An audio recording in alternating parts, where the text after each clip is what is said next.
There are a couple of things that you can pretty much count on when it comes to comic book conventions.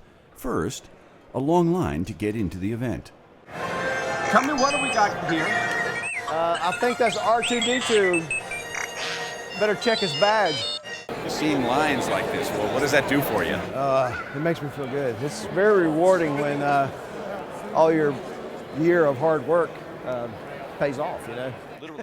That's Shelton Drum, comic book store owner and organizer of this 32-year-old Heroes Convention. We expect about 30 to 40,000 people. You can also expect to see costumes, a lot of costumes. With overtones of Halloween, these cosplayers, as they are known, usually don homemade attire that pays homage to comic book characters. For some, it's a family affair. For others, a weekend flight of fancy. I am the Bombshell Flash. I'm also a car hop. And how are you a good waitress? Oh, I'm the best waitress you know. I'm the fastest in North Carolina. I'm Batman. I'm a medieval reenactor. I wear this and fight in it every week.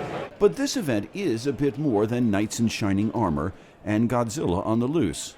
Unlike many comic book shows that have evolved into a Hollywood platform to kick off the latest superhero movie, the Heroes Convention in Charlotte is strictly for comic books, sellers, artists, and fans. We don't have any of the studios here because I've always liked comics the most. It's kind of what started me in it, and I've kept it sort of pure, and we've found that now we're the only one like that that's a large show, and the creators really love it. The artists are everywhere, from the live art stage where they create works for later sale at an auction, to the Artist's Alley, where you can look over the shoulder as the creators of the comic book fantasies portray their art in pencil and crayon. But it's cool because here, yeah, I'm a somebody.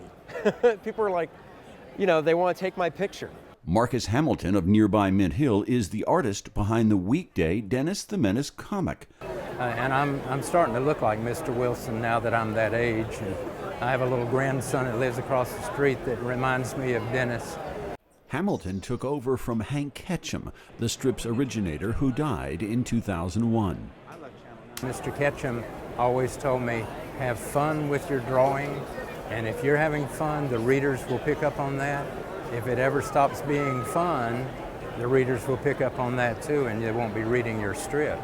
Being photographed by strangers is apparently a big part of the comic book show experience. Why do you do this? It's just so much fun getting able to talk to people and spending time with my best friend. We make the costumes ourselves and we have a blast. Now, what about you, Catherine? What do you get out of this? It's fun, you know. People always come up to us and compliment us on our costumes, and it's just, it's like acting, but not really. Of course, not everyone is costumed. With more than 200,000 square foot of exhibit space in Charlotte, many comic book fans are looking for an investment, or nostalgia, or maybe just a bargain. How many comic books do you own? Probably about 15,000 now. And how many do you have with you at the show? I would say about 10,000 of them. Attendance at shows like this has been growing rapidly over the past several years, and show veterans say one of the big changes is the diversity of the crowd. Because when I started drawing comics, it was guys, like fans, mostly men. And if you saw women at the shows, their arms were usually crossed and they're looking at their watch, tugging on their guy going, can we leave? Now you see couples coming together, you know, so it's a good weekend outing. You know, he's looking for some comics, she's looking for comics. The flimsy paper of comic books seems to have weathered the hurricane of change brought on by the internet that has racked the printing industry, transforming newspapers, magazines, and books. Comic books have benefited from the internet in that more people are aware of them. More people have access to them initially. So once you see it and you like it, and you come into a comic shop or a comic book show and get the tangible object, you might get the bug. Hard copy comic books can also increase in value. Digital comics have none.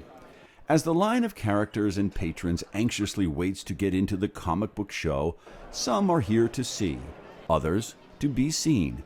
Everyone is looking for an immersion into a fantasy world where the good guys and gals have amazing superpowers, and in the end, Well, you'll just have to purchase a comic book to find that out.